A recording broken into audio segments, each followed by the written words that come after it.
Hola chiques, bueno, espero que estén todos bien. Llegamos hasta acá para terminar con la unidad de poder, ¿sí? O sea que vamos a hacer esta última tarea, que nos quedaría el tema de las relaciones de dominación, que es el texto que dice la dominación, y después los textitos que dicen diferentes ideas acerca del poder político, que no se ven mucho las fotos de los autores. Vamos a tomar el texto que dice el contrato social, la dominación económica y la dominación ideológica, ¿sí? Y después, por último, quedaría, que ustedes van a leer por su cuenta, el poder de la organización social. Y con eso, con esos textos vamos a hacer la tarea que quedaría para esta semana y terminamos la unidad de poder. Y ya la semana que viene, si todo va bien, empezamos con la formación del Estado, ¿sí? Vamos a volver un poquito a la Edad Media, a ver qué pasaba con los estados absolutistas. Bueno, los temas que nos quedaron pendientes. ¿Qué son las relaciones de dominación? Ya estuvimos viendo un poco qué era el poder, qué era el poder político, cuál era el poder de gobierno, o sea, cómo ejerce el gobierno poder y también otros actores de la sociedad ejercen poder político, o sea, ejerciendo poder sobre una parte importante de la población. Y bueno, el concepto de relaciones de dominación es un concepto que tiene que ver con relaciones de poder que se imponen de alguna forma estructuralmente, ¿sí? Entonces, para que haya relaciones de dominación, necesariamente tiene que haber relaciones desiguales. O sea, en casi todas las formas que conocemos de organizaciones, de organización de la sociedad y de civilizaciones, de sociedades complejas, siempre existieron relaciones de dominación en esas sociedades. Podemos hablar de algunos casos particulares de sociedades campesinas o sociedades cazadoras recolectoras de otras épocas y de ahora, de la actualidad, pero son ejemplos puntuales, ¿sí? En general en las diferentes formas de sociedades complejas donde hay diferenciación social, donde hay clases sociales, hay relaciones de dominación, en las que ciertos grupos imponen sus intereses, imponen sus proyectos políticos sobre otros grupos. Ahora, ¿cómo se pensaron las diferentes ideas de poder político desde que se empezó a pensar las ideas sobre el poder político? Por ejemplo, en el siglo XVII, siglo XVIII. Entonces ahí tenemos lo que dice acá en el textito del contrato social que habla de las teorías contractualistas. Las teorías contractualistas son las que hablan del contrato social. En determinado momento,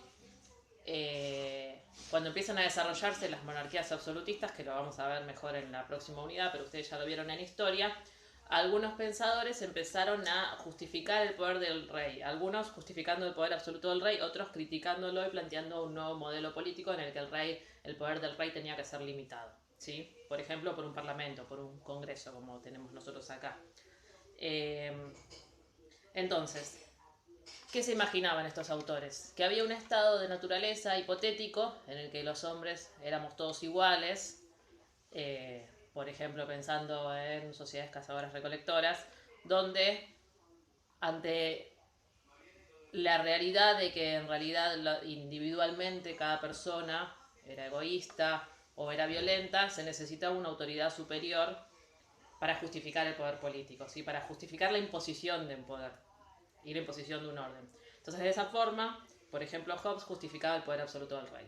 Después, por otro lado, tenemos a Locke, que lo que planteaba era un modelo hipotético parecido del hombre en estado de naturaleza, pero en realidad diciendo que el poder del rey tenía que ser limitado, ¿sí? Por otros tipos de poderes. Hoy en día, lo vamos a ver cuando veamos gobierno, pero ustedes también ya lo saben, existen tres poderes en la sociedad. No es que el poder ejecutivo, el poder del presidente o de los gobernadores es ilimitado, ¿sí? Existen otros poderes que regulan ese poder político.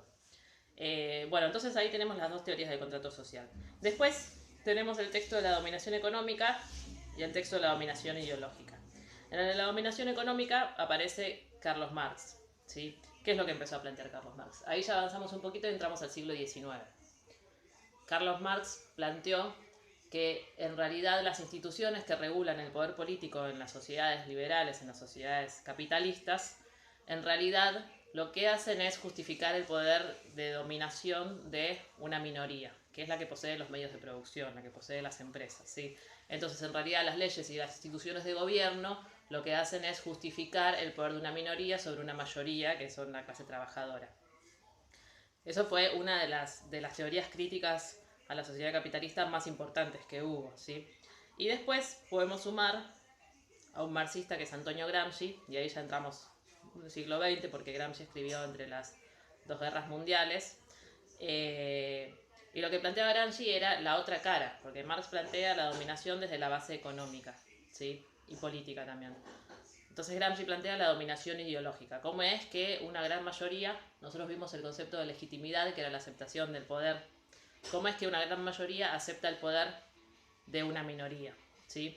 Entonces planteó el concepto de hegemonía, que es un concepto de... Una hegemonía es el concepto que implica la dominación generando consenso, generando aceptación, o nosotros llamaríamos legitimidad. Entonces, ¿cómo es que logra una minoría imponer sus intereses, imponer sus gustos, imponer sus proyectos, poner una cultura, podemos decir, por medio de la hegemonía, por medio de lograr consenso? ¿Cómo se logra consenso?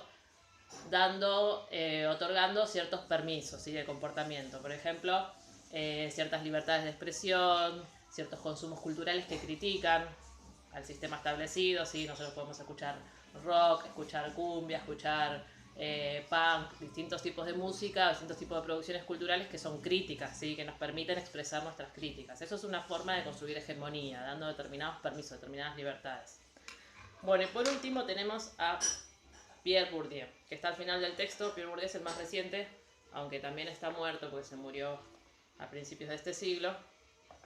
Y lo que planteaba Bourdieu era que para lograr esas formas de dominación existen diferentes tipos de capitales, ¿sí? Aparte del capital económico, que es poseer los medios de producción, poseer dinero, también existen el capital cultural, que es la cantidad de estudios que nosotros podemos acumular o que podemos tener, pero también existe el capital social, que son las redes y los vínculos en los que nosotros nos movemos, ¿sí? No es lo mismo si yo fui a un colegio